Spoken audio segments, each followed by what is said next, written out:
Nagpur police आयुक्त आदरणीय Singhal sir यांच्या मार्गदर्शनामध्ये संपूर्ण नागपूर शहरामध्ये ऑपरेशन थंडर राबविण्यात येत आहे। ऑपरेशन थंडर हे अंमली पदार्थ विरोधी ऑपरेशन आम्ही पोलीस मार्फत राबवित आहोत। त्या अनुषंगाने काल सकाळी म्हणजे 5च्या सुमारास आम्हाला अशी माहिती मिळाली की पॉवर ग्रीड चौक इथे एक वाहन उभी आहे आणि या वाहनामध्ये MDच्या पदार्थाची काहीतरी देवाणघेवाण होणार आहे। त्या अनुषंगाने आम्ही तिथे पोहोचलो असता, आमचे पथक तिथे पोहोचले असता आम्हाला तिथे 3 संशयित मिळून आले आणि त्यांच्या ताब्यातून आम्हाला 4.25 ग्रॅम MD आणि मोबाईल आणि सोबत 4 चाकी वाहन असं एकूण मुद्देमाल 10,07,500 असं मिळून आलेलं आहे।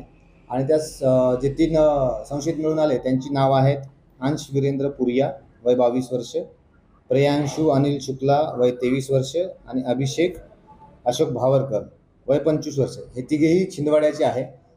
काल सकाळी आम्ही गुन्हा दाखल केला आहे NDPS ॲक्ट अन्वय। काल आदरणीय कोर्ट समोर त्यांना पेश केलं असता आम्हाला उद्यापर्यंत त्यांचा PCR मिळाला आहे। त्या अनुषंगाने आमचे पथक छिंदवाडा इथं रवाना झालेले आहेत, जेणेकरून हे 3 आरोपी व्यतिरिक्त अजून काही आहेत का यांचा शोध घ्यायचा आहे। सोबतच लोकल मदत त्यांना काही मिळाली का त्याचा पण आम्ही शोध घेत आहोत। अद्यापपर्यंत 3 आरोपी आम्ही ताब्यात घेतलेले आहे आणि पूर्ण मुद्देमाल जप्त केलेला आहे।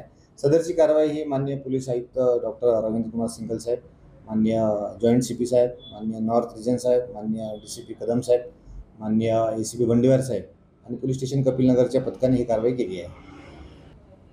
ही गाडी MP पासिंगचीच आहे आणि त्या गाडी I-20 आहे, 4 मोबाईल आहे आणि एकूण MD असं एकूण 10,07,500चा मुद्देमाल आम्ही जप्त केलेला आहे। आमचा तपास चालू आहे।